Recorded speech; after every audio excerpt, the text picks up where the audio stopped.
Few states can claim as many iconic images as Maine. Fully rigged windjammers, waves breaking against a rocky coast, lighthouses, pine woods and fishing harbours filled with boats. The miles of backwoods inhabited by moose hold their own mystique and images. A lone canoe barely rifling the mirror-like surface of a forest-encircled lake, or rainbow trout jumping from crystal waters. The remarkable thing about Maine is that it doesn't disappoint tourists who arrive with these romantic pictures in mind. Lighthouses do crown points from York to Coddy Head, and between them lie dozens of snug little fishing harbours and mile after mile of rocky wave-beaten shore. In this video, we're going to be taking a look at the top 10 rated attractions and places to visit in Maine. Before we begin, make sure to subscribe to our YouTube channel for more awesome travel guides, and make sure you hit the notification bell so that you know when we publish a new video. So now let's cut to the chase. At 10, Bar Harbor. More than just a base for exploring Acadia National Park, Bar Harbor is a lively town with a long history as an oceanside resort. Its streets are still lined by impressive summer cottages built during the Gilded Age, when wealthy city families came here to escape soaring city temperatures. Today, several of these are elegant inns and B&Bs. Stroll along Frenchman Bay as they did, following the shore path from Agremont Park for views of the bay and islands.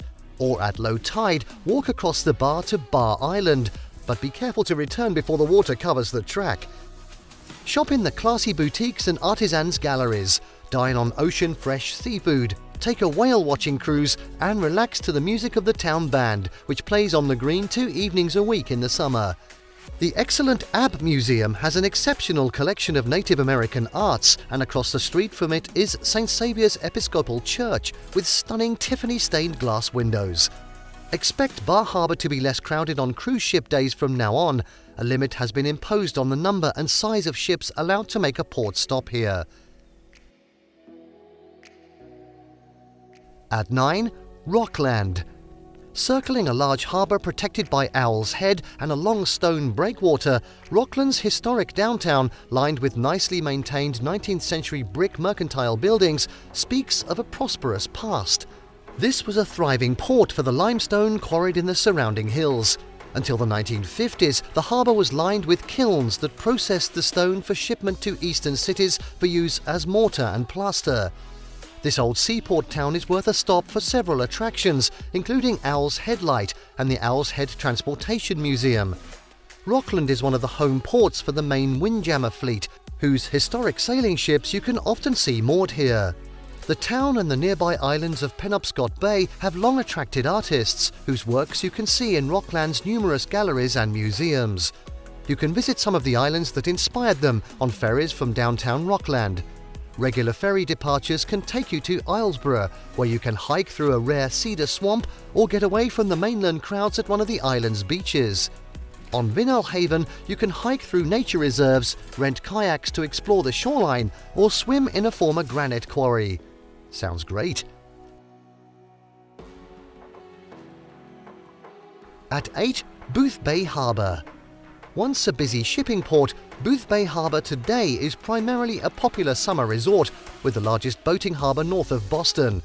Schooner cruises, whale watches, lighthouse viewing trips and island cruises begin here, sailing from a harbour so big that in the days of sail several hundred vessels could find safety here during a storm. For the best view of the waterfront and all of the boats, walk along the 1,000-foot-long Boothbay Harbor footbridge, a wooden walkway across the harbour that's been a landmark since 1901. You can rent kayaks near the footbridge to explore the harbour and shore. In East Boothbay, Lincoln Bay is popular for kayaking. The downtown area is packed with waterfront seafood restaurants, antique shops and art galleries reflecting the more than 200 artists and craftspeople who live and summer in the area. It has been a haven for the arts since the early 1800s, and along with studios and galleries, the little town has an opera house and carousel music theatre, as well as a community band. Reflecting this love of the arts, the Boothbay Harbor Sculpture Trail leads past more than 36 original sculptures decorating streets and public spaces. You can learn more about marine wildlife at the Maine State Aquarium and ride in a vintage coach behind a century-old steam locomotive at the Boothbay Railway Village. And now at 7, Farnsworth Art Museum. In the heart of downtown Rockland, the Farnsworth Art Museum is one of New England's best, which is saying a lot in a region with such a rich art heritage. No other museum has such a complete collection of works by artists connected with Maine, and its Wyeth Centre is one of only 2 in the country dedicated to the work of 3 generations of Wyeths, NC, Andrew and James. The Farnsworth Art Museum's collections include some of America's most prominent late 19th and early 20th century landscape painters. Along with the earliest known work by Thomas Cole, you can see paintings by George Bellows, Rockwell Kent, John Lafarge, George Innes, Childe Hassam and maritime artist Fitzhenry Lane. A separate building, a former church on Union Street, exhibits works of James Wyeth and N.C. Wyeth. The Farnsworth also arranges tours of the Olson House, made famous in several works by Andrew Wyeth, the best known of which is his 1948 painting, Christina's World. My tip: ask at the museums for directions to visit the Olson House, a farmhouse made famous by Andrew Wyeth in his 1948 painting Christina's World.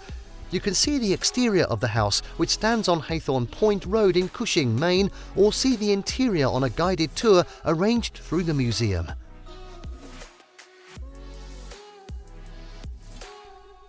Okay, at 6, Coastal Maine Botanical Gardens.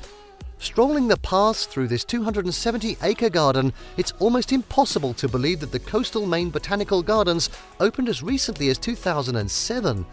The profusion of bloom and the size of the well-manicured and creatively designed gardens achieve the sense that they have been pampered by generations of devoted horticulturalists. The paths wind among the various themed gardens, showing native and exotic plants that thrive in woodland, water and other environments. There is a kitchen garden, and a garden for the 5 senses spotlights plants for their fragrances, flavors and textures in raised beds for wheelchair access. The large children's garden will charm any age, as will the woodland village of fairy houses. Walking trails traverse the grounds, which slope down to the shore and include various shore environments. Daily tours point out highlights and follow themes such as rare and native plants.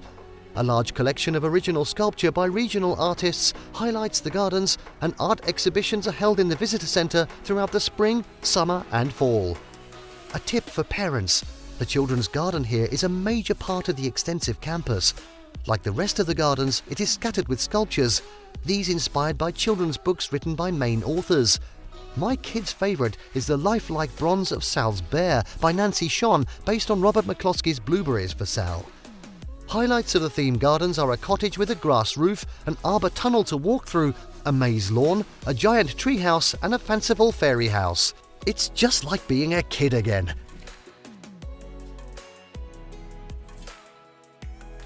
Alright, at 5, Old Orchard Beach.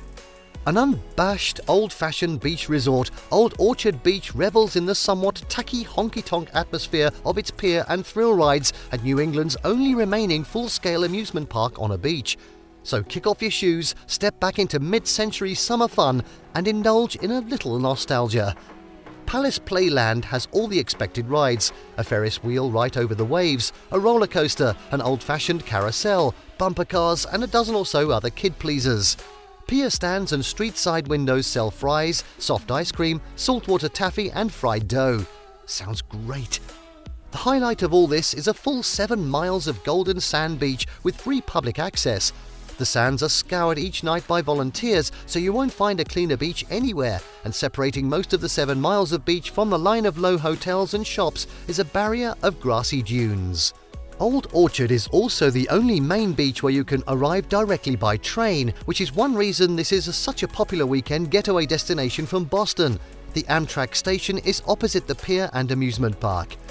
My tip: I can't go to Old Orchard Beach without a stop at Pier French Fries, a traditional stop for locals and tourists since 1932. Nearly as old as me then. Do you need French fries?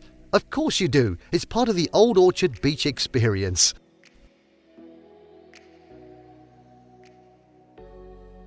And so on to number 4, Pemaquid Point Light. One of Maine's most iconic lighthouses stands at the end of the long Pemaquid Point in mid-coast Maine, and is such a landmark that it was chosen as the image on the Maine quarter coin. It was built in 1835, and along with the light tower, the keeper's cottage and the brick sound signal house have been preserved. The setting is made even more dramatic by the unusual formations of striped metamorphic rock in the ledges below. The keeper's cottage houses the Fisherman's Museum, which preserves the region's strong fishing heritage with captain's logs, models, dioramas, photos and artifacts, including information on the shipwrecks off this point. The scenic point is a favourite site for picnics. To the north, in New Harbour, colonial Pemaquid State Historic Site preserves the foundations of a colonial settlement and the reconstructed Fort William Henry. The museum and excellent signboards explain the importance of this fort in the conflicts involving English and French settlers and the local Native Americans. The archaeological site has been designated a National Historic Landmark. And now at 3, Marginal Way and Ogunquit beaches. The paved walking path along the shore from the centre of Ogunquit to Perkins Cove is a beautiful way to see the rocky coast and its crashing surf. Among the rocky cliffs are a series of small sandy coves that offer a more intimate beach experience than Ogunquit Beach, which is one of the most popular beaches in Maine. The Marginal Way is for walkers only, so that's no bikes, no dogs from April to October, and runs about 1.5 miles from the end of the village to the scenic wharfs of Perkins Cove. Here, a slender peninsula shelters a small bay, creating a safe haven for small craft. Originally a small fishing port, today the harbour is overlooked by restaurants and small shops, but you'll still see plenty of fishing boats. All along Marginal Way, benches are conveniently placed, both on the path and on overlooks above the sea. You can return to town on the same path, walk back along the shady shore road, or take the trolley. Ogunquit Beach has a gentle slope to the sea and comparatively warm water, which makes it popular with families. The town's shops and restaurants are busy in the summer, and the thriving art scene brings more tourists to the nationally known Ogunquit Playhouse and the Ogunquit Museum of American Art.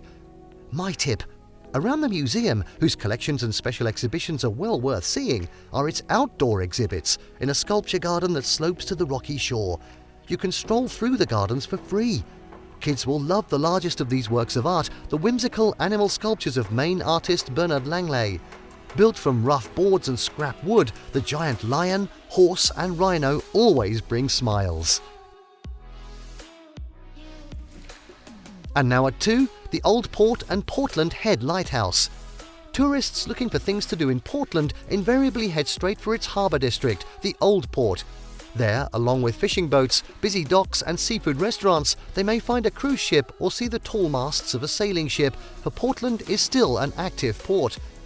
The narrow streets that climb from the dockside Commercial Street are lined by the brick and stone buildings that supported one of the East Coast's busiest ports from colonial times through the 19th century. Shop for maritime souvenirs in a ship's chandlery, eat seafood on the wharf, and if you're there early enough, watch the fishing boats unload and local chefs choose the menu at the city's restaurants. 4 Street, which parallels Commercial, is where you'll find several of these. At the docks, you can board a cruise of Casco Bay or a ferry to visit its islands. Here's my tip: the island ferries that ply Casco Bay are the best bargain in town. You can take them to visit the individual islands, or you can just ride along on the entire circuit for a scenic cruise of the bay. Oh, and in high season, if there are enough passengers, a tour guide shares interesting information on the islands, several of which have historic fortifications. A landmark of Casco Bay is Portland Head Lighthouse, which marks the entrance to the harbour. It is one of the most beautiful along the coast, and from its promontory you can see the city and old port, as well as the passing ships and boats. The museum in the former keepers' quarters features exhibits on the lighthouses and their keepers, showing how these bastions of maritime safety have changed over the years with advances in technology. Not just a candle then. Along with historic photos, artifacts on display include Fresnel lenses and exhibits on how they work. And finally, at number 1, Acadia National Park and Mount Desert Island. The rugged and beautiful stretch of coastline that is set aside as Acadia National Park also surrounds a large inland region of lakes, streams and forests. It provides a playground for locals and visitors who enjoy the outdoors. The scenic Park Loop Road winds its way through the park past the main attractions and is the best way to tour the park by car. The handy Island Explorer buses also connect the various attractions, while cyclists and walkers can follow the network of unpaved carriage roads, part of the more than 100 miles of hiking trails for all levels of ability. These include trails to the summit of 1,530-foot Cadillac Mountain, the park's highest point, from which there are views of the coast and islands. The other highlights in the park are Base Harbor Head Lighthouse and the dramatic chasm of Thunder Hole. A second and little visited portion of Acadia National Park is farther north on the Schoodic Peninsula, where there are more hiking trails, coastal views and opportunities for kayaking. There are 2 large campgrounds in the park and several picnic areas. Throughout Mount Desert Island are waterside villages overlooking small harbours. Of particular interest to garden lovers are Astiku Azalea Garden and neighbouring Thuya Garden, both in Northeast Harbour.